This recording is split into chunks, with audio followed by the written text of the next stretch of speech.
Get your cocktails about the game script. A huge victory.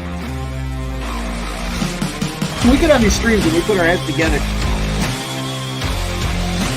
Get your balls, put them on the table. We are live.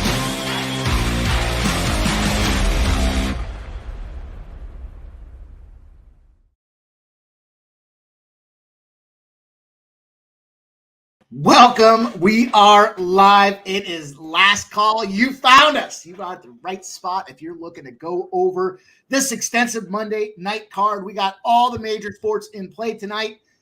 Excited to break it down. We got a special guest making his debut tonight as well.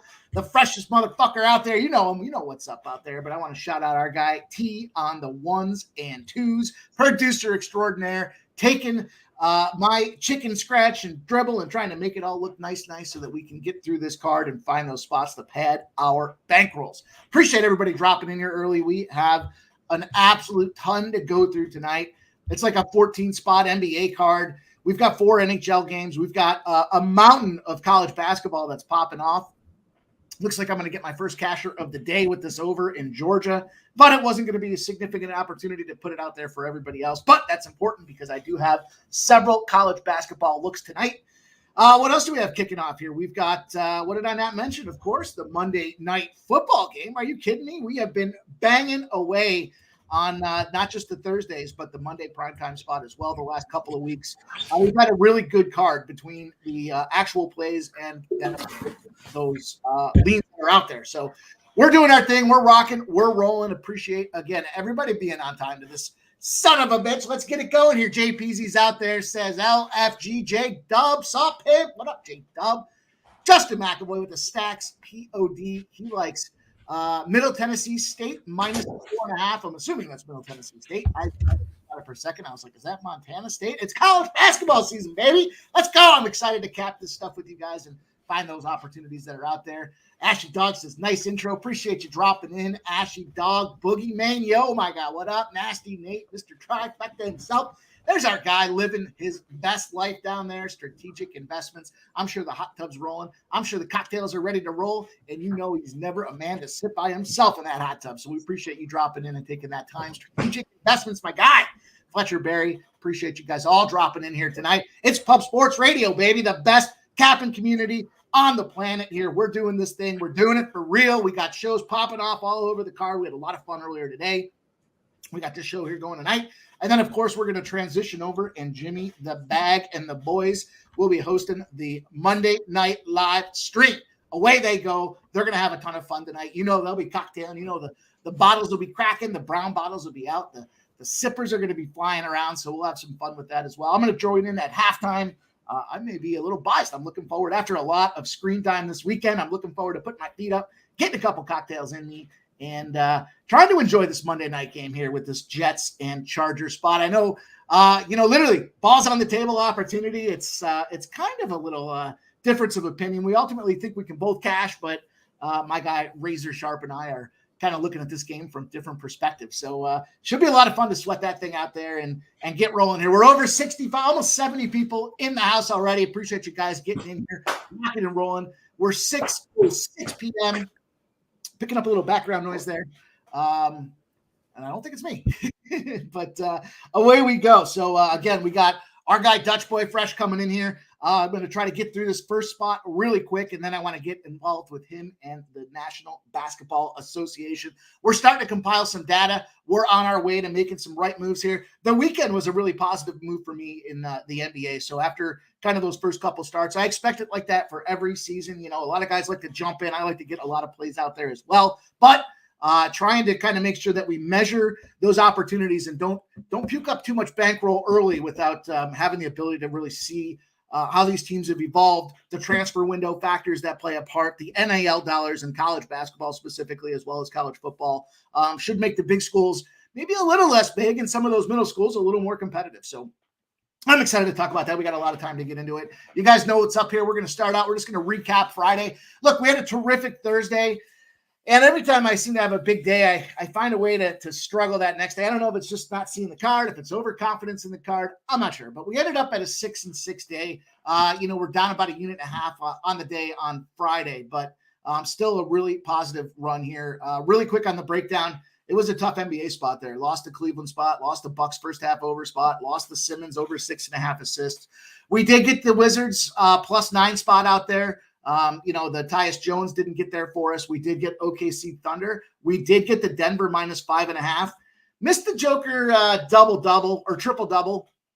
You'll see on the card tonight, I'm running it back. I don't give a shit. +230 was a good try for it. And that's kind of the balance, right? We want to kind of measure the risk and the reward, right? We want to make some opportunities to score. And yes, there's a lot of volume, but we want to make sure that not just score in terms of 1-to-1s, but we want to get those 2, 3, 4-to-1 spots as well. We missed that parlay Devils and Sabres. But on the college football front, we did sweep the card there. We had a 2-0 mini sweep, we'll call it. Boston came through +2.5. They won by a touchdown outright. Tough spot for Syracuse. And then Wyoming made light work of them boys out there in Colorado State. We expected that to be a coaching challenge and breakdown, and it sure as hell was. It was a great win for the boys in Wyoming. On the other side of things here, this is probably the first bad day that we've had in the leans. I'll call it a flat-out bad day. We're down about 3 units on the lean spot here. We went 2 and 5. Bucks didn't get there. Golden State under didn't get there. Josh Giddey rebounds didn't get there. Portland did get there at a +4. That was a late night spot that I know there was a difference of opinion in the chat on there. And a lot of us were kind of leaning on the Portland side, but a few of us were kind of on the other side as well. And Portland was able to come through in the end. DeAndre Ayton over 10.5 rebounds, cash for us, no problem. And then we missed off on the NHL, the Flyers. As many goals as the Flyers put in there, no points for Atkinson, no points for or no goals for Farabee. Farabee did have 2 assists, but it doesn't count when you're playing the goal spot. So that brings us current. I always hate to go through it when it's a tough spot here, but you'll see the record on the screen. We're still in the black. We're having, a lot of volume. To be in the black is very important here. We certainly don't want to get behind the number. It's a new week. It's a new dollar. And it's time to get to work. So we'll roll this thing up here. We're just a shade under 100 people, but it sounds like everybody's ready to rock. You guys know the way I appreciate it out there. Make sure you throw your plays in the chat. Love to talk about it. Love to see what you guys are on, and love some healthy debate when it comes to being on the other side. It's okay to be on the other side. Let's just make sure that we respect each other's plays. We recognize maybe somebody's seeing it a different way than the other, and we have some fun with it. So we'll roll it. We'll get this backdrop going here. We'll get into the first spot. We're going to start tonight with the NHL. And there you go. You'll see the record. Top right-hand corner, 62 and 56, up just over 6 units. The lean side of things, again, throwing out plays, not just to throw them out there, but track them, keep you guys accurate if you want to get into same game parlays or, any other spots where you want to play some of the player props that are more on the lean side of things. You'll see it's a healthy 23.25 units ahead. We're going to break this card down. We're going to fly through it. Got a lot to get to, so let's get our sleeves rolled up. And I'm not even wearing sleeves today. I'm just ready to rock in this thing. So we're going to start off with this first game. And, just a kind of matter of fact, it's a parlay. You'll see parlay corner in the bottom right there between Florida and Toronto.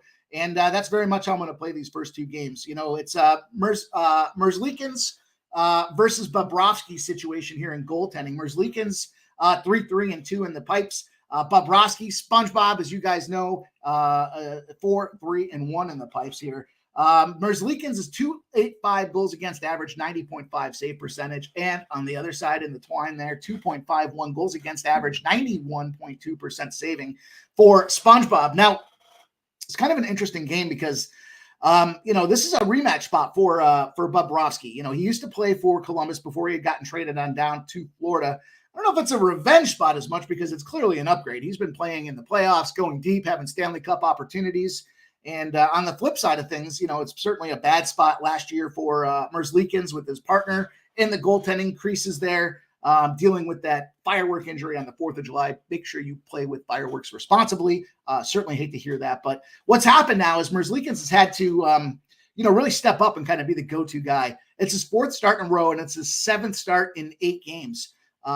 He's been playing okay to have that 2.85 goals against average, but the challenge for Columbus is their offense is non-existent. They're 28th in the NHL in scoring offense out there.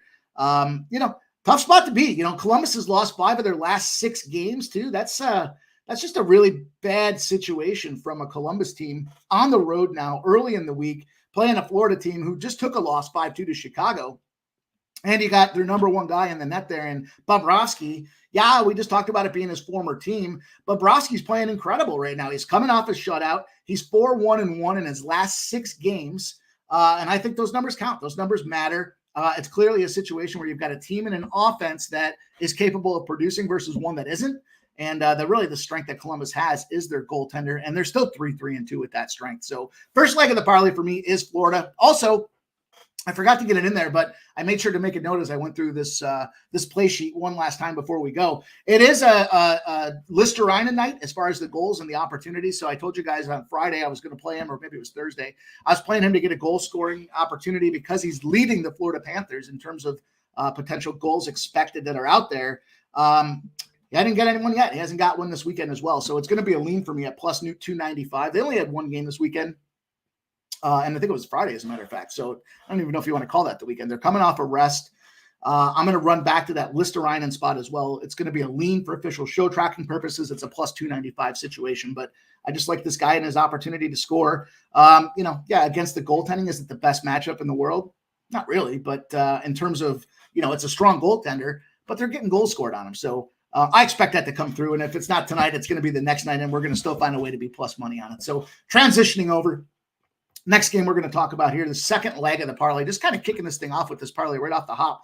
Tampa versus Toronto. We have Johansson in net at 5-1-3 for Tampa, and Samsonov in the pipes for Toronto at 2-1-2. A lot of great games tonight, and not just in NHL, but across the card. There's a lot of great counter narratives that are kind of going on out there here. And, both these teams are finding a way to get the job done. Johansson, 5-1-3 on the season, 2.86 goals against average, and 91.6 save percentage. On the flip side, you got Samsonov, who just had a recent game here against Tampa Bay. And guess what happened? He got shelled. He got lit up. He needed some suntan lotion for the red lamp behind him. When every time the goal went on, it was giving him sunburn on the back of his neck. The guy let up, 3 goals and 4 shots in the first period before they had to yank him out of there. And that was back, I want to say it was October 28th, I think is what I have written down. So it is a little bit of a revenge spot for Samsonov. And Samsonov wasn't supposed to be the guy. It was supposed to be Wool as far as the goaltenders on the Toronto side of things. But big struggles for this guy have turned the opportunity, Samsonov, to be the guy that they're calling on to get another chance. So it's kind of a already opportunity to reprieve himself, to kind of renew the confidence the club has in him. And albeit his numbers are really tight right now, they're not really strong at all. He's coming off of a 38 save opportunity. They lost to Boston in a shootout, but it was still a situation where he made 38 saves out there. So guys starting to find his form, hopefully. On the flip side of things, Vasilevsky is the starting goaltender for Tampa, and he's out. They brought this Johansson in, who they didn't expect much out of at all. And he's been able to deliver early. Again, a 5-1-3 record. That 3 represents 3 overtime losses. He's got a 2.86 goals against average, 91.6 save percentage. But here's a guy that's kind of playing beyond his means, I think, in this case here. He's had a really strong start to the season. Yeah, Tampa had that big win there, or that big early start in that Toronto game. But Toronto came back to win that game after they took Samsonov out of the net. So, for me in this spot here, I like this parlay. It's a plus money spot for some relatively juicy spots and some juicy sides. It's not an overtime driven, I lose if it's not in regulation spot. It's just give me these 2 winners outright. And I also have Toronto in a really strong position here. At the end of the day, away teams, after they were a dog win in the Atlantic Division specifically, and this is why the number is low, is because it's only related to the Atlantic Division, are 1-10. And then if you look at that and they're playing Toronto going back to 2015, it's a 3-54 trend. So Atlantic teams on the road after being a dog off a win, 1-10 spot for Tampa Bay. It's a rematch. It's a revenge. There's a lot of narrative in this game. I'm going with that second leg of the parlay being the Toronto Maple Leafs. So Florida, Toronto plus 138 parlay to kick this card off. Also, I have a lean in there for anybody that's looking for player props in the NHL. I like the Tavares shots on goal over 3.5. I expect there to be a lot of shots in this game. It's not rocket science. Look at the last time they played. There was what was there collectively? I want to say there was 50 some odd shots in that last game. 48 of 52 was the save percentage in that last game for Johansson. So, 52 total shots being put on net. And Tavares, first line center, top line power play guy, gets over 27 minutes of ice time a game. He leads the team in quite a few of those categories in terms of player and ice time. I like that over 3.5 shots, and I like it a lot at plus money. So give me the plus 105, and we will keep it rolling. Game number 3 on deck tonight. Weird number to me. Boston Bruins, Dallas Stars. The best of the best in terms of goaltenders, literally, in net right now. You've got Swayman at 5-0 for Boston. You've got Ottinger at 5-1-1. Swayman's 1.38 goals against average. It's tremendous. I mean, he's number 1 in goals against and save percentage in the NHL. On the flip side, he's got a strong opponent in Ottinger. Ottinger's 197 goals against average, 93.8% save percentage. The kind of the story, but this game, as I started thinking about it, is, how is this going to unfold for us?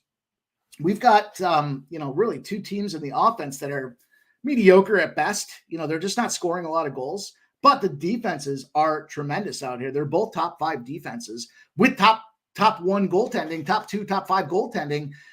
Quite a big opportunity, I think, for not just a low scoring save percentage type of game, but I kind of leaned to that under 5.5. I ultimately didn't get there because, as I started kind of thinking about the total numbers and the opportunity, where I felt more comfortable is give me this Boston Bruins team. They're red hot right now. They're outscoring their opponents 35-21. Also, there's a trend I've been tracking here where it's a dog that's coming off of back-to-back good teams. Good teams meaning they have a win percentage over 60%. So dog off of back-to-back good team spots are 10-3. And then I know some of you guys like these plays of the week type of things. The Boston Bruins, write this one down. On Saturdays, Sundays, and Mondays, they're 65-15. And they're beating their opponents by over 1.5 goals a game. So the Bruins as a dog are 3-0 in their last 3 dog spots as well. I'm taking a better goaltender and the team that I know has been there in the past versus a Dallas team that I think is playing. Yeah, they're playing exceptional right now, but never really inspired by Dallas teams. They just seem to lack kind of the oomph to push them over the edge and get that win. So I'm taking this again. It's the better team for me with the better goaltender, better metrics across the board. Certainly have not lost a game in this spot as a dog. I like the Boston Bruins at plus 125. Maybe it's a trap and I'm falling into it. I don't care. I'm going to take a shot at it. It's plus money spot. You're going to find the majority of the card tonight as plus money spots as well. So if we got to take some lumps along the way, we will, but all about trying to find that risk reward and stay profitable at the end. So next game we have on deck, we're going to close off the NHL card. It's a 4-packer. We have a look in this game as well. It's an actual official play. We've got Skinner for Edmonton. We've got Margaret Thatcher Demko at 6-2 on the Vancouver Canucks side of things. And we've got a 3.61 goals against average for Skinner, 86.1% save percentage for Skinner. And Demko sitting over there with a 1.55 goals against average, 94.7% save percentage. Look, Demko's playing phenomenal. In fact, the only person playing better in the NHL, literally, and goals against and save percentage is the man we just talked about in Swayman. So from a Demko side of the house here with Skinner, I couldn't figure this line out. And, to me, you got Vancouver, slight home dog, but Vancouver 9-0 against the West. Thatcher Demko is coming off a 2-0 shutout, probably one of his best games of the season. It's his second shutout of the season. And I just talked about how he's really only number 2 behind Swayman, who's, kicking ass and taking names. So I just think this is a spot where we've got, the Edmonton's been struggling. And I feel like the public is going to come in here and they're going to see Edmonton. They know McDavid's back. They know they've got Draisaitl. They're a deep team as well as Vancouver playing beyond themselves. I think that the public favorite is Edmonton. And I think they're trying to bait us into that number. So I'm going to take that home team with plus money. Hard not to get there. Vancouver's got the track record to show they've been successful.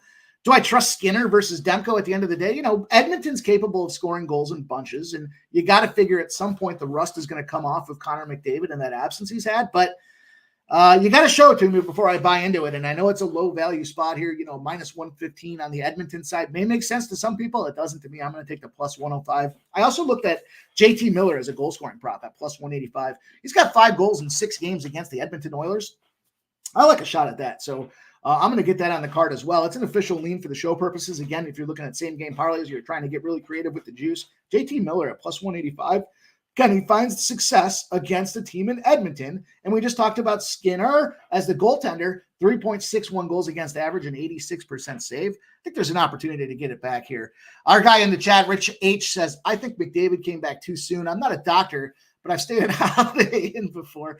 Shout out to you, Rich H. That's great. Chris Grieve says, Grieve, Columbus sucks. I think he means to say Columbus sucks, and they average 2 or 3 goals a game. Barely any offense from that team. Right on. I couldn't agree with you more. There's Cheshire Cat. The first bet I made today was the Nucks. I'm worried about it. I think you're okay, Cheshire. I'm with you, man. I'm getting on there. I'm running with it. TransCanada says, my new look forward segment of the day. Make us that money, Pip. I appreciate that, TransCanada, man. It means a lot to have all you guys get in here and join me. I know some of you are listening on your ride home. Some of you guys are just getting home trying to deal with what's going to be for dinner, but you're taking the opportunity to sit down and break down this card with me. So that means a lot. I appreciate you guys giving the opportunity, and certainly don't take it lightly. It's something I try to make sure I grind on this card pretty much all day and then all night. And then again, when we get on some of these live shows as well. So much appreciated. T, can you do me a favor and shoot out Dutch the 5-minute warning? I don't have that screen up right now, so that would be a super huge favor. I do want to roll into the next game too, though, as we're doing that. We've got 2 more spots before we jump into the National Basketball Association, and it's a big card tonight. So I'm really excited to get our guy Dutch Boy Fresh in here to go through those numbers with us and talk about the spots that he's on. I'll share the spots that I'm on. Bigger NBA card than I was expecting, not just from a games being played perspective, but furthermore, the number of plays I have. But I came off a strong weekend in the NBA, so I'm feeling better about the groove that we're getting into here. Let's go onward and upward.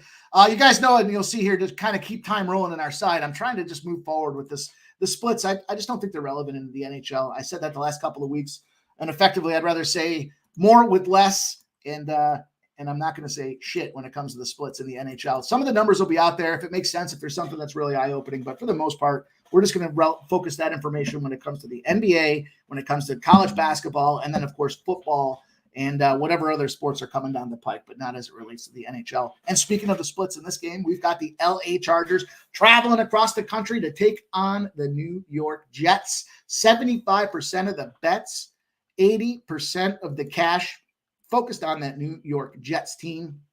And we've got the total. The total's falling. Of course, it's prime time. 79% of the bets, 89% of the cash on this under. It's a prime time under. I think the public's looking at this and saying these are 2 shit teams that don't score a lot of points. But I'm going to go on a different side of things here. I'm just going to give it to you guys short, sweet, and to the point. I locked in a teaser for this earlier today. I got the Jets plus 9.5 and the over 33.5. I know it's a primetime game, but hear me out. First and foremost, I shared some of these spots earlier today. The over in this game for Chargers games, the over for Chargers going back to November of 2019. So a couple of years of data, all with Herbert at the helm. When they won a game by 10 points or more the previous game, they're 9-0-1 to the over. It's a low number to begin with. And then you look at that factor, and if you add it to a teaser, meaning you take 6 points off of that total, dropping it down to 33.5, that total trend goes to a perfect 10-0. The other number I had, and I can't find it now, I must have, here it is. I don't know why this is doing this. We'll get through it here. There we go. This is a trend that fits perfectly and why I'm on the Jets for this other side of the house here. First of all, it's a lot of points. Get me up to that 9.5. If a team had less than 4 touchdowns their previous 3 games, and now they're a dog of a line that's less than 7 points, so less than a touchdown in there, 36-13 against the spread. It's a 73% win percentage in this New York Jets. They've got less than 4 touchdowns their previous 3 games. Now, if you add that to the teaser, they go to 43-6. Taking that thing and moving it up 15 points. It's an 88% win percentage opportunity for the New York Jets with that 6 on their side. So give me the Jets plus 9.5 and the over 33.5. The only official play I have, but I'm going to share 2 more spots with you guys because they have been firing. We've been kicking ass and taking names with these plays here on just a 3 or 4 pack for the NFL and primetime windows. First play I'm looking at here is Gerald Everett touchdown at plus 360. I like to get a touchdown prop in there for the big score opportunity. The guy's got 3 touchdowns in his last 4 games when they're playing on the road against the AFC. So very much relevant this year with the Jets being in the AFC and certainly the the Chargers being on the road. Give me an Everett situation coming off that injury. Last week, Farnham was the guy that was in there. Not the performance he wanted, but I do think as this game gets tight, when you do have a low total, you expect things to kind of contract and play to that lower number, that smaller number. That means that as we get into the red zone, things get tight. The field starts shrinking. You got the tight end running those slant patterns across the middle, trying to stretch himself out to get those touchdowns. And we've seen it just about every primetime game this season. So I'm going to run it back with Everett touchdown spot at plus 360. And then Breece Hall was another number I looked at. And why Breece Hall? When I looked at those two trends I gave you guys, the over trend for the Chargers, and then I looked at that Jets trend in that 88% spot.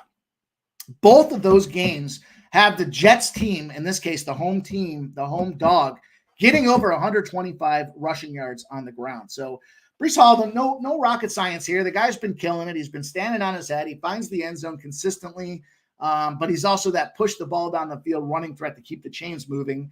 58.5 rushing yards for this guy. It's a minus 120 prop. Just kind of that gut feeling and that hunch saying, here's a guy that, certainly has been successful this season. They need to continue to lean on him. And if they're going to have any chance to cover that 9.5, he's going to have to be effective and productive. So 58.5. I know we've fallen just short a few times, but I wanted to make sure we got that in there. And I know we got our next guest backstage here, but one last quick rundown here for you guys.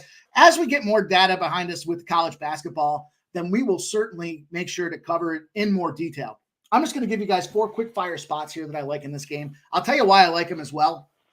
First and foremost, 3 leans. I've got one official. I'm just starting off with one official play for show purposes here. But the big spot that I wanted to talk about, and 2 of these plays fit the mold for me tonight, is this 80. It's almost a 70% win percentage. It's around 68% win percentage. When you've got a home favorite, and that home favorite is less than 4 points, meaning they're playing a tight team, right? They're playing a team that should be competitive with them, and that's why it's a low total. You see some of these 21.5, 22.5. What happens is a lot of these teams get to pick who they're playing for the most part at the beginning of the season. Now, sometimes there's a multi-year agreement in place, and some of these teams get paid to come in there and get the shit kicked out of themselves. But in this case, you got a team, and in West Virginia, the first team, that is the favorite, playing a tough competitor, thinking, hey, we should have a good season. We don't want to come out here and kind of flop around with a 21-pointer. We want to come out here and play a tough game. We think we're better than you are. And in this case, West Virginia fits that model. So 68% win percentage. Give me West Virginia minus 3.5 is the first college basketball game I'm going to share with you guys. There is one more on the card. We'll keep it rolling. Next game up, we're going to talk Holy Cross and Siena. Holy Cross Siena spot for me. I had to look to the under in this thing. 67% of the bets, 88% of the cash are on the over. 67% of the bets, 88% of the cash on the over. It opened at 137.5. It's down to 135.5 and continuing to fall. Big thing for here is the Holy Cross Siena spot. It is Siena as an under spot here. They've gone 10 unders in a row and total of less than 137. So I should say 10 games in a row where they've had less than 137 points being scored. The numbers, everyone's bounding on this over at 137.5, and they dropped it 2 points to me. So I'm in favor of the under at 135.5 for Siena. And Sean Fisher says, we are a mess here at West Virginia. Yeah, I don't know. We'll see how it works out. It's one of those things. Smokes has just got home. Might give out 2 or 3 plays. I gave out probably 20 plays, it feels like, already smoked, but we'll keep it rolling here. Last game on the card for us. Then we're going to transition over and get our guy in here, the big hitter himself in the NBA. Last game on the card. I'm sorry, two more NBA spots for you guys. Sorry, college basketball spots. I'm all over the place. It's Monday. We're just getting going. We got Oral Roberts. We've got UT Arlington. And I think that's the game before it. Whether we have a slide or not, it doesn't matter. Yeah, there we go. We got Oral Bob versus UT Arlington. This is that second spot that I talked about where a team has less than 4 points as the home favorite, expecting it to be a tough team. UT Arlington's raising their hand and saying, we're going to accept the challenge. We got 50% of the bets and 72% of the cash on that UT Arlington side. We're seeing a 0.5 point movement. We're certainly not seeing the reaction I expected out of the books, but I'm just going to go back to this 1.5. Essentially, it's going to be one possession, right? We need UT Arlington to win this game by one possession at the end. And I think the public's going to start to jump in on this Oral Roberts spot because they remember what happened the last couple of years. Yeah, they have a good defensive team, but they've had some transfers on the shooting side of things, and I think that's going to correlate to UT Arlington finding a 2-point or maybe 3-point victory in this game. Should be tight, should be a sweat, but it follows into that formula I talked about there with the favorite as a home team with less than 4 points. And the first official college basketball play for the card that I'm going to give you guys here, I went to Bradley versus UAB. We got 68% of the bets and 77% of the cash on Bradley. The number hasn't moved. It's a frozen line. We got UAB at -4 out there. And of course, line shop, because there's going to be some certain spots that you may be able to get better or worse numbers out there. So make sure you line shop. 4-pointer, home favorite, playing a tough team in Bradley, expecting to get the job done. They're just on the ceiling or at the high end of that 4 points or less favorite situation. But I love the fact that it's a frozen line as well. Vegas says, we see that you're betting Bradley, and we don't seem to care. We're going to keep it rolling. I like that UAB spot. That's going to be my first official college basketball play of the season. Let's go. Let's get that cash. And, of course, a couple leans for you guys to play or parlay as you will. Okay.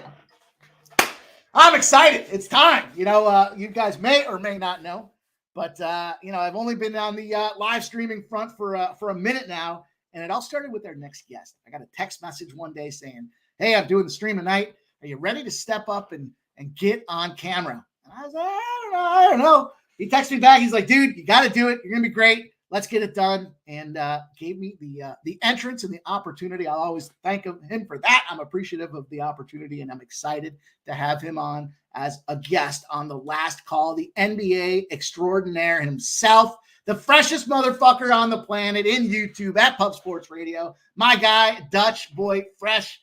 How you doing, Dutch? What up, brother? Mike Money. The NBA is a hell of a drug. And you looking at the plug. Yeah, man. How you doing, Pimp? We're doing, brother. We're doing. We had a lot of fun earlier today. Had to get into the card and start cracking and getting to work here. So I know you got a few looks for us as well. I got a couple spots I'm going to jump out at. Quite a few more than I expected. But you know how it is, brother. Would it be any different? I mean, come on. I got a lot of plays out there for you guys. The machine. Let's get that cash here, dude. I'm gonna fly around, and if you want to jump in, I know we'll talk on the games that you've kind of shared with me as your focal points, and then I'll just throw a couple other ones that I like out there. But we'll start right off the hop if that's good with you. We're gonna look at this Golden State game. Golden State versus the Detroit Pistons. And just some X's and O's, right? By the math here, we have 55% of the bets, 36% of the cash on the Golden State Warriors. The numbers moved about 0.5 point. So in some cases, there's even Detroit +8s out there here. So I don't know if these boys are going to lay down, but I had to look at this total. 50% of the bets, 39% of the cash on the over, and it's dropping like a rock. There's 223.5s out there now. I was able to get 224 earlier today, 223.5. I like it even more. Here's the deal I was looking at with this game. Golden State, when they're on the road and they got a total that's less than 241 points. So I talked to you guys before about the Chris Paul factor. I don't know if you knew this, Dutch, but Chris Paul slows teteams down like a motherfucker. This guy finds a way to take fast-paced teams and just play that grind them out game. Now, I know he's coming off the bench, but, what we talked about was this kind of number for Golden State. When they're between, 225 and 232 or so, we want to start to look to some of those overs, and then anything else we want to kind of consider. I said that wrong. 225 to 230s, we want to consider the unders. In tonight's case, it's going to be a little bit different for me, though. Golden State, non-conference game, when the total is less than 241, they've gone over 12 straight times, 12-0 to the over on the road versus a non-conference opponent. I got to look at that thing. I said, you know what? This number dropped. 5 points now. It's going over by 14 to begin with. That's almost a 20-point swing in our advantage. So first spot I had to lock down. I went with the first half over 109. I didn't want to fully commit to this game going over that number because I've seen some trickery at the end of these games that these guys end up, if it's a blowout or a rout, are they going to finish the game with the same tenacity that they started with? I locked down the 109. Keep your eyes and ears peeled on that 224 for a live betting spot. And the other number I looked at as a lean for me is Draymond Green. Draymond Green over 8.5 points at +105. The dude's got 13 points or more in his last 3 games, and he's kind of coming off of having his manhood challenge, right? He got stomped in the nuts that last game. And I just felt like, hey, here's a guy I need this game to go over to begin with. We need points to be scored. I got Draymond, who's coming back from injury, and he's been playing like a man on fire. Over 8.5 at +money. I thought was good money, Dutch. Any thoughts on that game? Yeah, man, a lot of question marks. I see, like, the line actually is off the game actually came off the board right here on Willie as I was looking. So I know there might be some players not suiting up due to the fact, obviously, they played last night. It looks like the Pistons lineup will be Cunningham, Hayes, Thompson, Stewart, Bagley. So no Durant in there. Ivy's out as well. So, I don't know who's going to be suiting and booting for the Warriors, but the Pistons have beat these boys the last 2 times they played. So they get up, and the Warriors on a back-to-back situation with Denver 2 nights. Play Denver in a couple nights, so maybe just kind of a bad spot here for the Warriors. I'm not going to go to the window with Detroit. They've lost 4 straight basketball games. And after losing to Portland, I was on the Pistons there. They were up the whole fucking game until it counted, and ended up losing at home to the Blazers. As I mentioned, lost 4 straight. Usually I have the rebounding edge with no Durant out there. It looks like I probably would lean the Warriors still here. No action for me though, but I know Chris Paul. Say what you will. I mean, he can't buy a fucking bucket, but he's diming them. He's spreading the ball. As long as he gets his minutes, he'll get his assist. As I said, they took this off the board right now for me when I was like to look on the props, see what the numbers. You can maybe find it at a couple different spots, but I would look Chris Paul assist, see who's going to be out there. I did see earlier Draymond will be playing. Would probably not be playing tonight. Really? Yeah, I'm pretty sure they said he wouldn't be playing, but maybe they said he would be. Honestly, it's been a long day for me, Mike. I'll look at that again. I had that Medicaid Monday show. I know. You boys are running long today too. It was a five plus grammar day here, and that could be right by Draymond's plus 105. Then if that's the case, so maybe it said that he's off the injury report now that I'm thinking about it this morning, because I was looking at, and then obviously the line movement with the Magic here too. We might talk about that game. I wasn't able to tweet it out because by the time the show ended, the line moved to 4. Now it's back down, obviously. So who knows with these injury reports? But I do believe the Warriors game is off the board right now at William for me. So I think that, be sure to see who's going to be in the lineup. Yeah, I see that Durant's officially out there. They said ankle out Monday. Was literally the news 1 minute ago it came in. So just as you said it, you must have broken the news, man. Everybody on Twitter followed suit and said, "Dodge is saying this guy's out. He's out. He's not playing." Yeah, we'll keep it rolling though. We got the next game up on the board that I want to talk about is, in fact, your Orlando Magic thoughts here, and quite the spot here. We talked about this earlier today. Had a little fun with the game too, and kind of gave a different take on what happens with these young bucks on the road and what they like to do and have some fun with the money in their pocket, and it becomes a team bonding event here. We got boys becoming boys and keeping secrets and having fun when they get back home. So interesting spot here. The Magic, we got the numbers here. We got 48% of the bets and 81% of the cash on the Magic. The total opened at 225. It's kind of around the board, 224 to 228. There's got to be some injury news that's coming out here that is screwing this number up, because I see the total 36% of the bets and 70% of the cash on the under. It's weird that this number is now plus 1.5. Plus ones are out there. Plus 1.5. Minus 105 money line, plus 105. I got plus 1.5 right now. Looking at minus 120 for the Magic. Yeah, it's weird, right? This line moved. You could get, it was 4.5 for it right after the show today.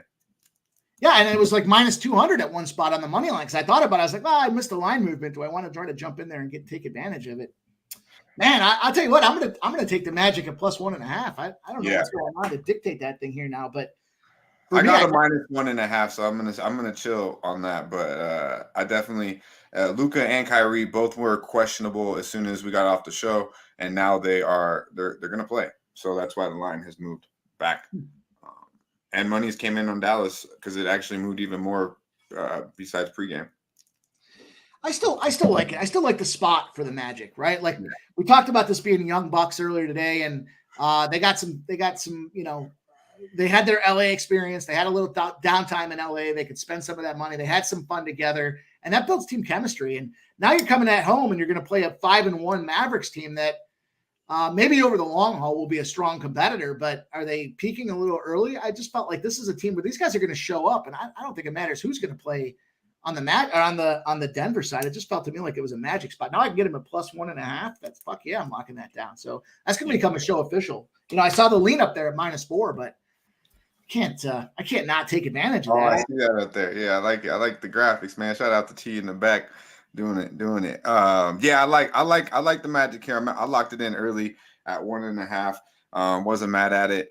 As I said on the sesh, man, it's simply, man, it's a spot play.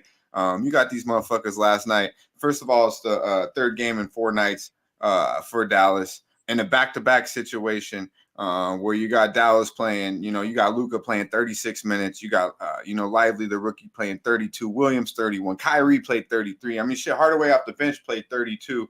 So, I mean, already a little light-handed. I just think that those legs will tire out. I like the Magic here. Young legs. I think they could attack that perimeter from a defensive perspective. Luka and Kyrie. I know Markelle Fultz is out, but look for Slugs, Cole Anthony, and these boys and Wagner to really attack the paint. Don't settle for jump shots because I don't think Kyrie or Luka got anything for them if they go to the hole on them. Bachano, I like this guy. Banchero, excuse me. I like him. I think he's I don't think Grant Williams got nothing for him. I don't really think Dallas has anything for him. So I would look for him to attack. I don't know what his double-doubles are, but I know people liked it early today. You mentioned it as well. So yeah, I like what I see from the Magic early. Not as high on him as others, but we know Dallas doesn't really cover basketball games. In a back-to-back situation, perfect spot here for Orlando. Tough basketball game too. They played last night in the Hornets. It wasn't a walk. It wasn't a walk by any means. They were losing that game for 3.5 quarters. It took all Luka and all the boys to get that W at the house. Now they travel once again through game 4 nights. Magic win this basketball game. Yeah, I like that too. We'll keep it rolling here. So I'm going to back with that Spurs Pacers game. I'm going to steal your lingo from years past and say I just don't have any interest in that game. I don't know if you got that motherfucker, huh? Yeah, you got any interest in that one? Nah, man. Nah. I mean, it's a lot of points, but I'm cool. Yeah, so we got, just real quick, 40% of the bets, 62% of the cash on the Pacers. The line moved from -6.5 to -8. So looks like sharper money's on the Pacers. It looks like the total is kind of standing pat with 238, although 82% of the bets and 78% of the cash are on the over, and it's not moving. So kind of an interesting spot. For me, it's just a straight pass game. Another straight pass game for me is this Wizards-Sixers spot. Not something that wanted to jump off the table for. +11 is where it opened. Kind of seeing the numbers sitting around the same spot. 33% of the bet, 76% of the cash on the Wizards side of the ball. And to me, it's sharper money, right? The public's banging away on the Sixers. They're saying the Sixers haven't not covered a spread all season here, but it's just double digits at home in this spot with the Wizards team that's probably going to be motivated to come in here and kind of try to knock these boys off the throne. Not a spot I wanted to get into. 228.5 is the total. Again, 228.5 is where it sits. 65% of the bets, 66% of the cash on the over, and it's not moving. Same thing. Any thoughts for you on this one? Nah, back with this motherfucker. Yeah. Onward and upward. The next game I did the highlight for this card is this Bucks and Nets game. An official spot for me. I went to the total. We've got -5 is where the number opened. It's sitting around -5s. Line shot because there's 4.5s. There's also 5.5s out there. So depending on the side you want, make sure you do yourself that favor and take a look around the books. 61% of the bets, only 34% of the cash on the Bucks. Interesting that it looks like the sharper money's taking the points with the Nets at home. And I'll say interesting because I'll give you guys a couple stats in a second here. Excuse me. As far as the total, has too much time on the session today. Got me all choked up. 229.5 on the total. It's moved to 230s, and there's even 231s and 232s out there now. 73% of the bets and 66% of the cash on the over. So here's what I wanted to look at here. Here's the spots that I wanted to share for you guys as I was scrubbing this thing. First of all, the Bucks, when they come off of back-to-back spread losses, they're 12-0 to the over. The over's getting smashed by 20 points. So I didn't want to overcomplicate it. I got the 230. I locked it in. I was like, screw it. I mean, I see it. I see the numbers moving to that over direction. So as much as the cash is coming in, Vegas supports it. Is that a big number? Yeah, of course it is. But the fact that they've come off of back-to-back losses, it's that spot. It's that trend spot for me that they're blowing this total over by 230. Now, is it going to mean it gets sweaty at the end? Probably. That's how it seems to be when I bet totals in Bucks games. But the number that surprised me the most was the Nets side of things here with the 5. So the Nets are home, and when they're home after a home loss against the team in the division, they're 1-9 straight up and 0-10 against the spread. So Not a good buy-on spot for the Nets. To me, it was like the Bucks, but I guess the question is, do you want the Bucks on the road? Because they struggle on the road too. Like they play great at the house, but when it comes to packing them bags and getting on the road, it's not a spot that I wanted a part of. So I wanted to share the number with you guys because I thought that net spot 0-10 is obviously something that jumps off the page, but the total is the play for me. Dutch, any looks? Kick it over to you. Nah, honestly, I think you could only look Brooklyn here. I'm not gonna bet this basketball game, but Brooklyn is 5-0-1 this year on the spread. They're competitive, they match up well in a lot of spots. But in this game, to me, Milwaukee's had their way with them in they're 8-2 in the last 10 straight up and against the spread. And I feel like they could just bully him down low with Brook, Giannis, and obviously Bobby Lopez off the bench. But I got to see it through with Milwaukee. Haven't really been too impressed. They seem to find a way to win here a little bit. I knew it was going to take a little bit to click. So I'm not going to lay it on a team that right now is playing gritty and playing some of the better basketball. They're 3-3, but they're 5-1 against the number. Right. So more importantly, they're competitive. They got guys that can get hot. Guys like Cam Thomas is, playing elite from an offensive perspective. We know what you get out of Mikal Bridges. Dorian Finney-Smith is even kind of catching fire a little bit here. I believe Dinwiddie's back, but missing Claxton and the lack of size they already have, I couldn't go to the window.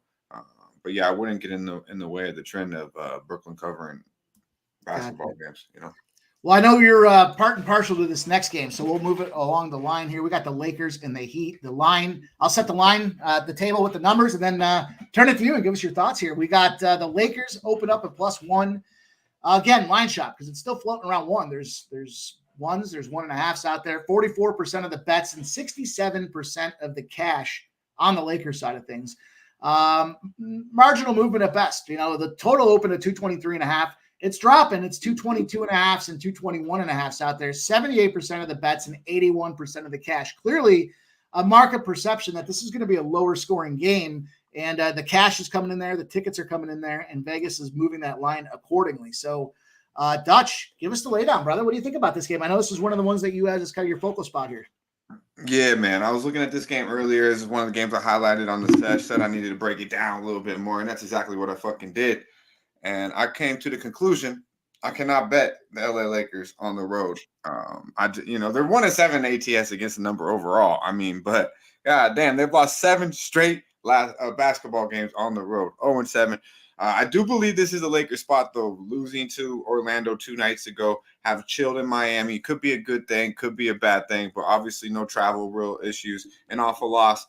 And obviously off a team in Miami who's 0-5 against the spread at the house.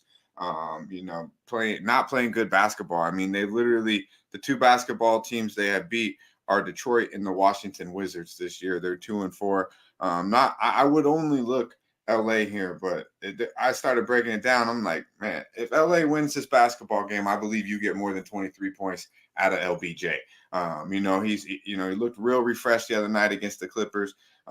He's went over this in 2 straight, 3 out of the last 4, over 23.5, -105 is good money. You can make that official. I'll tweet that out after the show. I really like the LBJ. I think he goes for 25 plus easy. It's no secret. The motherfucker played in Miami.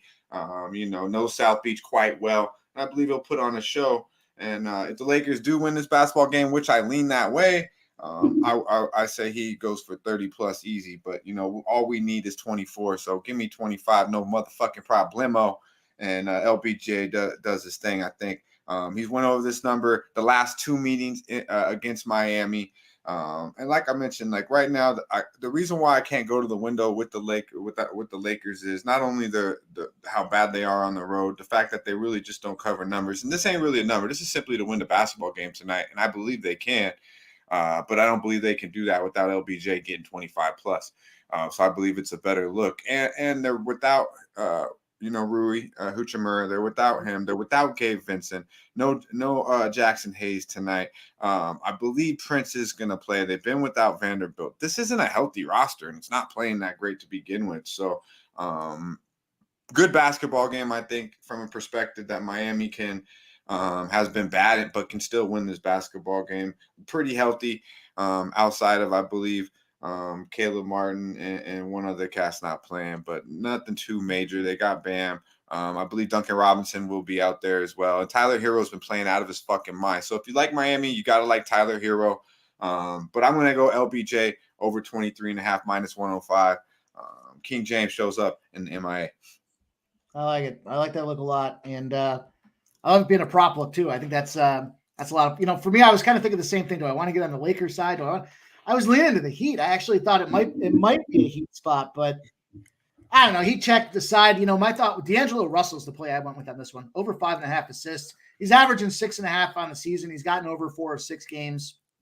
And I feel like if they're going to be competitive and find a way to get the job done, he's got to be kind of turning that ball. He's got to be dishing it around the court. And I think he's got the players out there if they get the right minutes to complement that. So it was a minus 101 spot for me, over 5.5 assists. D Russell, love the LBJ look on it too. Might have to, time permitting, get back in there and try to figure out a way to get both of those involved and try to find a way to play this game even more. So I like it. I like it. We'll move on to the next game. Next game on the list is another one I believe you've got kind of highlighted as part of the clip. And I'll set the table. We'll get into this thing here. We've got a battle royale. The LA Clippers, the new look LA Clippers here, not just with the offseason, but the recent acquisition with James Harden. Line opened up at +1. It's sitting at +2, but it's plus. I guess you got to shop, right? Because it's +2 on both sides. You can find a +2 out there. It's a weird number there. 70% of the bets, 63% of the cash on this Clippers side of things. The total opened up at 226.5, and again, line shop, there's 225.5 all the way down to 223.5. 47% of the bets, 94% of the cash. Kind of had this feeling that this is going to be a lower scoring game. So take it away, Dutch. What are your thoughts? Yeah, man, I locked in here. This is interesting, obviously, with James Harden coming in. I did lock in and tweeted it out early, over 5.5 assists, minus 110. I believe the juice is probably up there a little bit higher now, but it is official. James Harden over 5.5 dimes. That's good money, man. It's gonna be kumbaya. Why is from the beginning? It always is that way. Yeah. It's always that way. Until shit talking all over what the boys used to be like, and I'm so happy to be here now. You know how it goes. Yeah, it's always good from the beginning with these cats. But believe me, I mean, this shit I don't think will last too long. And from a side perspective, a lot of guys I like. Shout out to our guy Razor Sharp Picks. Our guy Sharky Water Nations. I respect these two. They're on the Knicks, and I understand it. And I thought that way at the beginning, but man, the Knicks to me haven't been playing that good at basketball. So we'll break that down a little bit here. But I am on James Harden. I mean, this motherfucker, led the league in assists last year. We know he's out to prove something. I think he get this in the first half. I believe we'll see more. The starting lineup is Russ, James Harden, Paul George, Kawhi with Zubac. So I do believe we'll see more of James on the court by himself, and Russ on the court by himself throughout the game. Each kind of share the point because we know, neither one's the best without the ball, but especially Russ. You don't really want to see him too much without the ball. But I do believe James is going to be in the friendly mode, the sharing mode. Let's get everybody involved type of mode. Just gifting out, just handing out gifts. I believe so. So over 5.5, I believe is easy money. This guy should be getting double-digit assists, depending on the minutes, and that's probably why it's at 5.5. But I believe we get 20 to 25 minutes easy at James Harden, and I believe he gets, close to double digits in assists. I'm looking at him probably getting 8. So I like it there. The Clippers won both games last season against the Knicks. The Knicks, from my perspective, is they don't know what's going on here. Julius Randle thinks he's the best player on the team. He's not. Jay Buckets is, and it's like the movie, man. You got the juice now. Well, Julius needs to pass the motherfucking juice, and as you can see, he had 45, and this motherfucking Julius Randle was talking shit at the end of the game when JB missed the shot at the end, when Mr. Brunson missed that shot. So I wouldn't be surprised if Julius is moved sometime soon. I believe RJ Barrett's coming back with the shoulder injury. It looks like he's playing tonight. The Knicks are the more together team, you could say, but I don't know if they're really that together. I think there's some shit maybe inside that locker room. We'll see. Tough basketball game. Eager to watch it. I know James gonna get us them 6 dimes, and we'll be good to go. But yeah, man, I would probably lean the Clippers, to be quite honest with you. I think it might be a little good money at the beginning for the Clippers, and then reality will set in. Oh, man. Well, I like hearing that because I locked in the Clippers, too. I got the Clippers +1. I got it at +105. I kind of thought the same thing. Like, yeah, I know kind of the counter narrative is it's going to take time for him to fit in, but is it really? I mean, he's happy to be there. He's excited. He's familiar with some of the guys on the team as well from just years past, and it just felt like that's a good spot for me here. I got to lean here on the Jalen Brunson side, over 3.5 rebounds. He's gone 4 or more in 14 of 16 games. But the Clippers for me, I like the Brunson side for the rebounds, low juice spot. But the Clippers, when they have rest advantage, they're 8-1 against the spread on the teams they're playing. So they are in a rest advantage spot here. Even though there's travel, they got a fresh Harden. They got a fresh look team. They got boys that are excited to be playing out there. And they're going to be playing at the Garden, man. So, they want to show up and show out. They're not just looking to fuck around and find out. They want to get it done. So I think that's going to be a big opportunity tonight. Hate to go against some of the boys that are on the other side with the Knicks, but I had to lock in them Clippers. Yeah, it's a tough game, man. I was like, man, I kind of like the Clippers in there. Shout out to Christopher Camatini. Yeah, man, Jay Buckets, man. That's what I call Mr. Brunson. You heard it here first. He's nice, man. He's real nice. Julius needs to realize that, God damn it. I know you're bigger and stronger than him, but you ain't better than him, God damn it.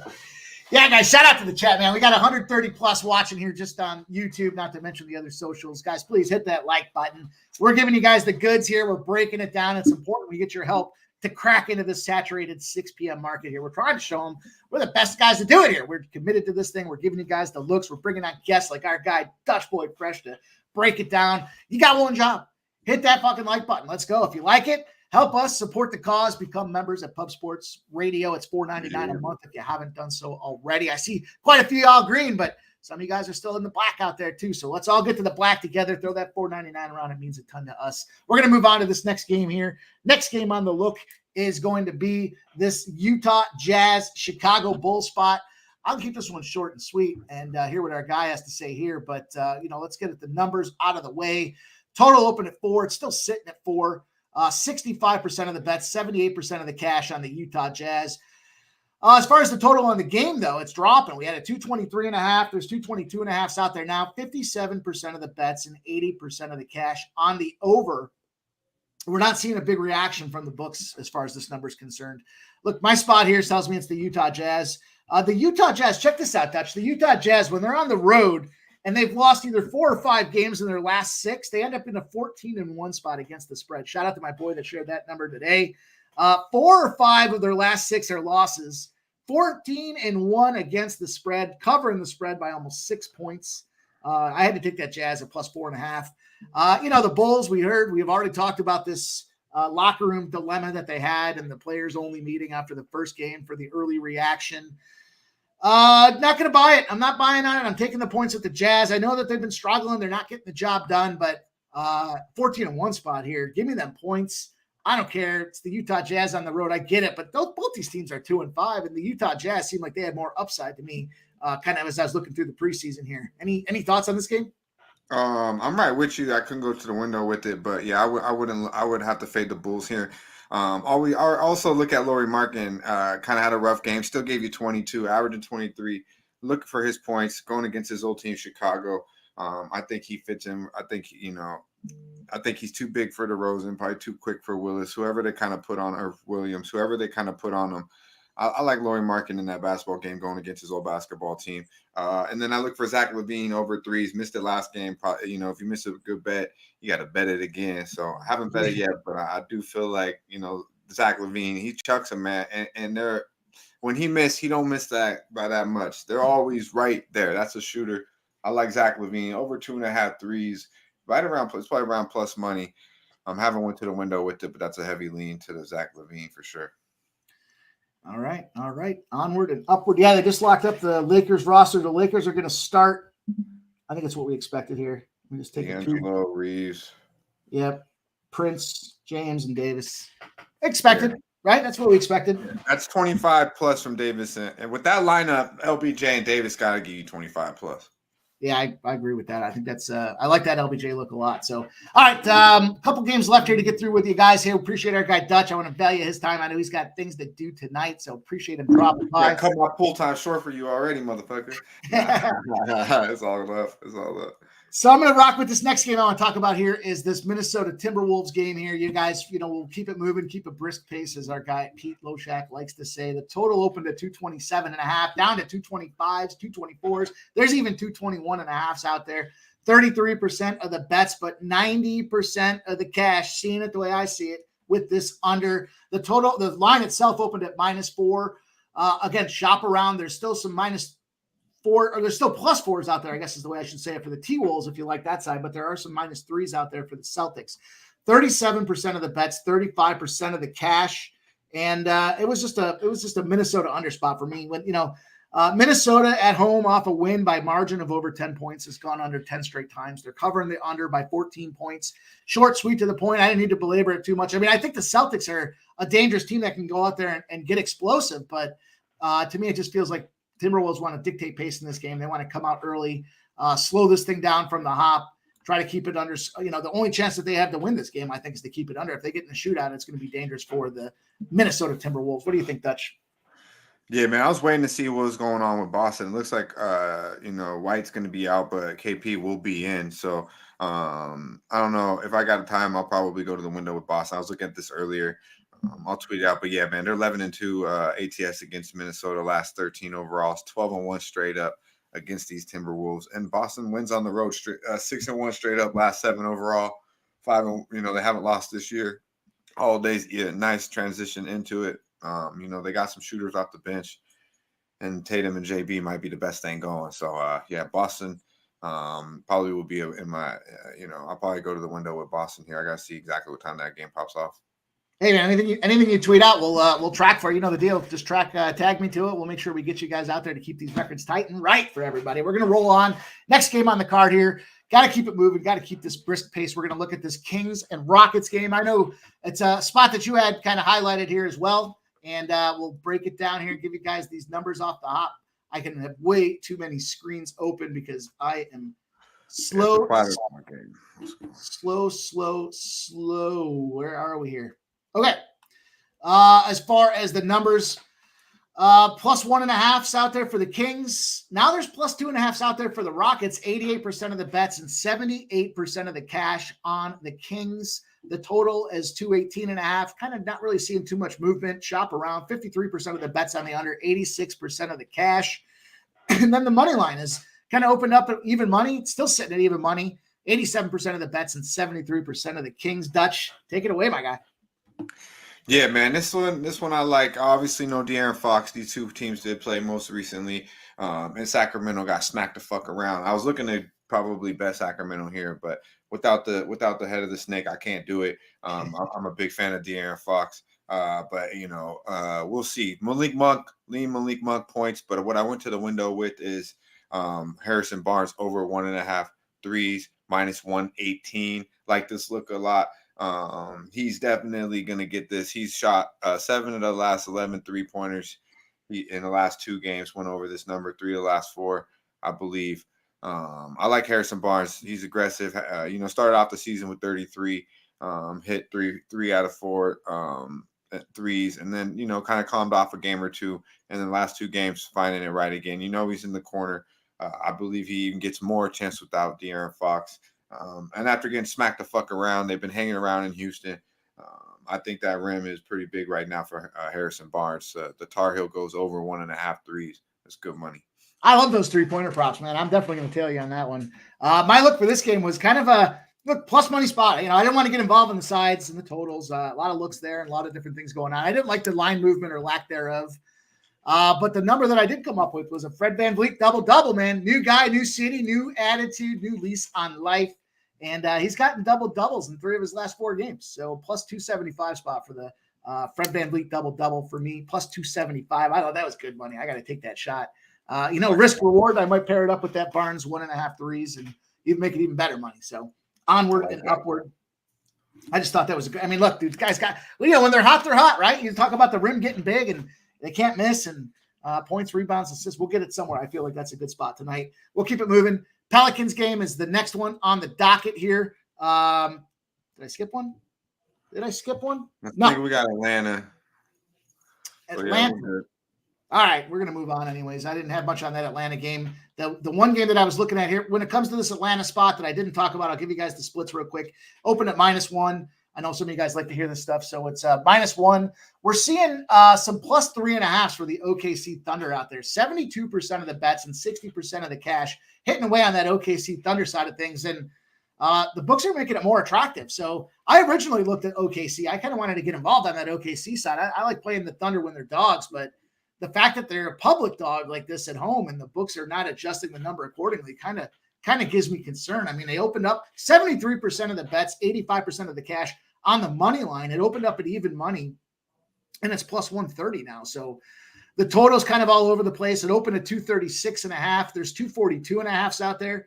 29% of the bets, 91% of the cash on the under. I don't want to be anywhere that a 91%er is, but man, at 242 now, that game just kind of had to stay away from me. It's a backward spot all around. Couldn't get involved with it. Don't want to touch it. No shout out to anybody that does want to get involved in it, but I'm not going to put my money anywhere near that thing tonight. We got a big enough card as it is, and we'll get to this last game. It's the Pelicans, the Pelicanos, and the Nuggets, the Denver Chicken Nuggets here. We opened at -6. We're still sitting at -6. There's some 6.5s out there. 87% of the bets, 85% of the cash on them Nuggets. And I forgot who it was. A Trot Wham that gave that breakdown today. I love that spot there. LJ. You know what they're going to do at home with the solo spot and the primetime window. They're going to ball out. And I couldn't agree with them more. I thought that was the look for me. The total opened at 223.5. Still sitting around 223.5. Shop it accordingly, of course. 72% of the bets, 33% of the cash on the under. So sharper money's taking this over.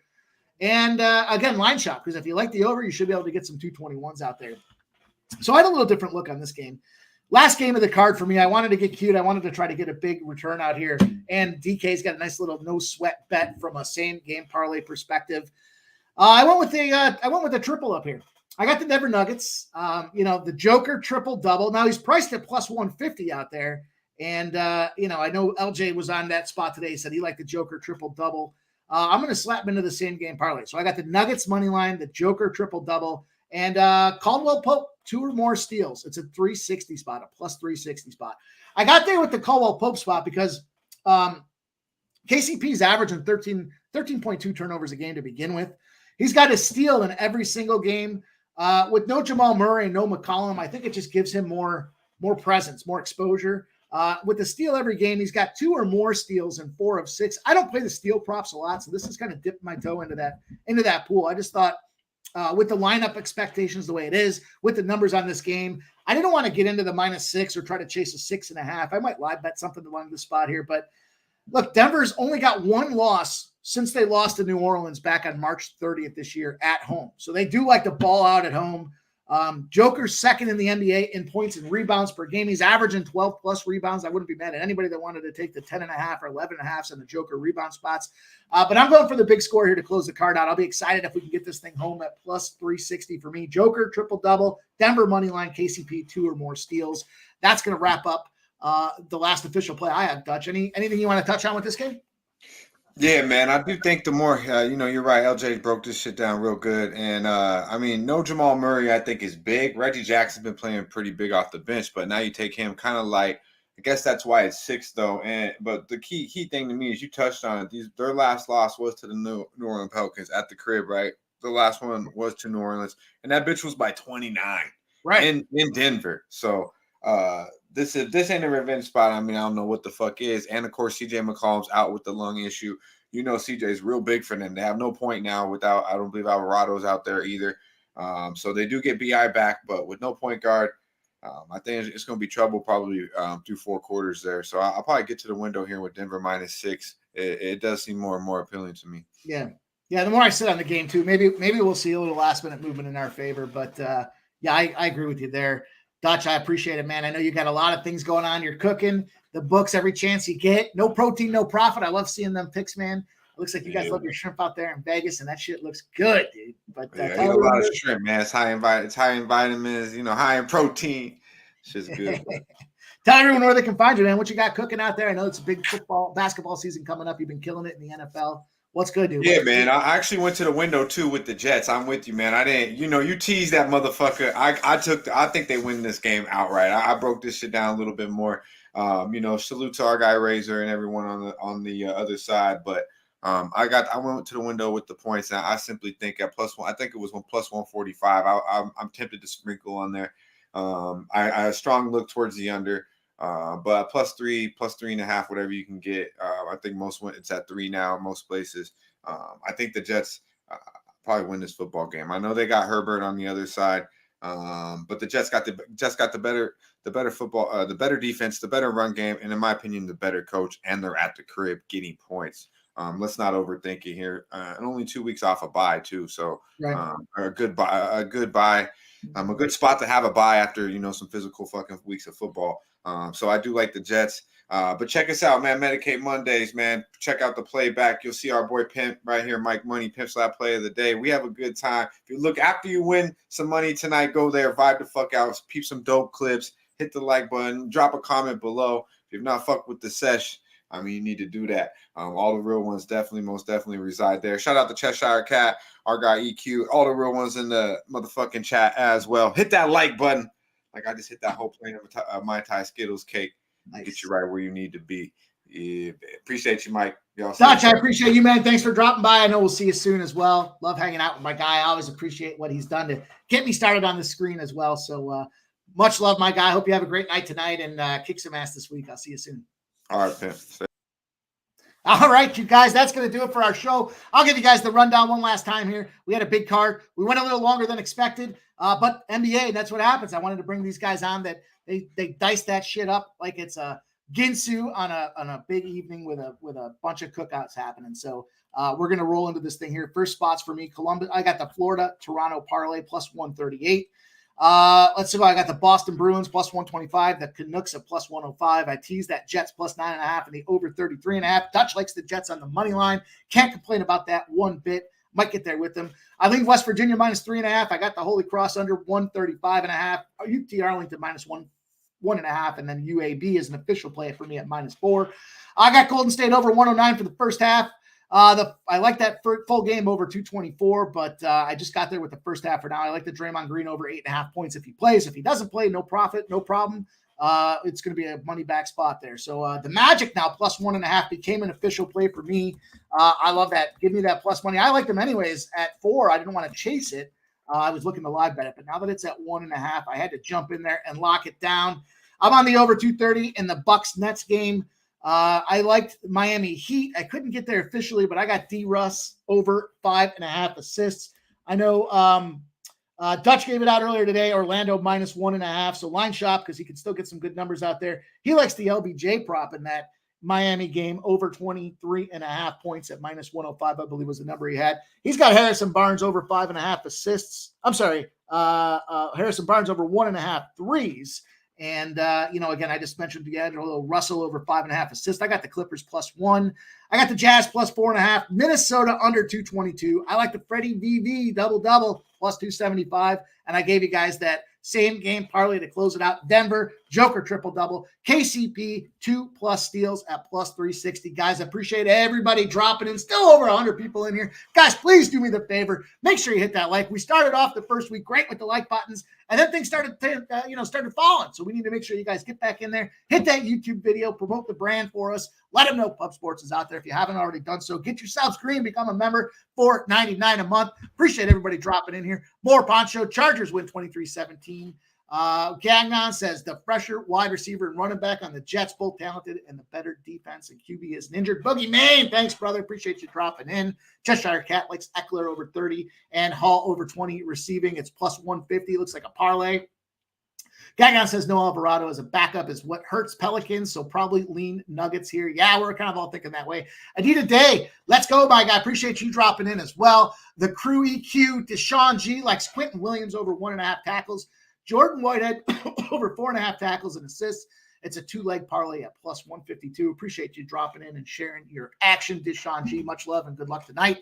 Nathan Cerna says 3-ball, VCU 3-0. Appreciate Nathan Cerna always being there showing the support as well. He likes the Richmond Spiders. Itsy bitsy Richmond Spiders at -15.5. Looks like an alternate line that he's taking in there. Cheshire getting it done for us, of course. Again, the crew here. A shout out to my guy, Trans Canada. Yeah, man, good luck with what you guys got going on there in the old election front. I won't comment one way or the other, but appreciate everybody dropping in. Moreno Mexicano, good looks, man. He says 3, 4, 5. I think it was 3.5 for me on the the JB spot there. So let me just double check it. JB over 3.5 rebounds was minus 103. I don't mind it up to 5. That's going to do it for our show. Shout out to our guy T back there on the ones and twos. I know he's got a lot of things kicking tonight. One of the busiest guys in the business.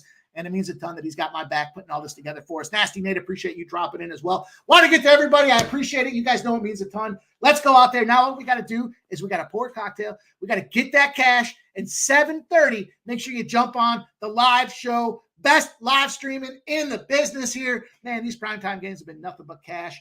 Appreciate them. You go see Jimmy the Bag and the boys. Tell them I sent you over there. And I'll see you boys and girls at the window. We be pumping.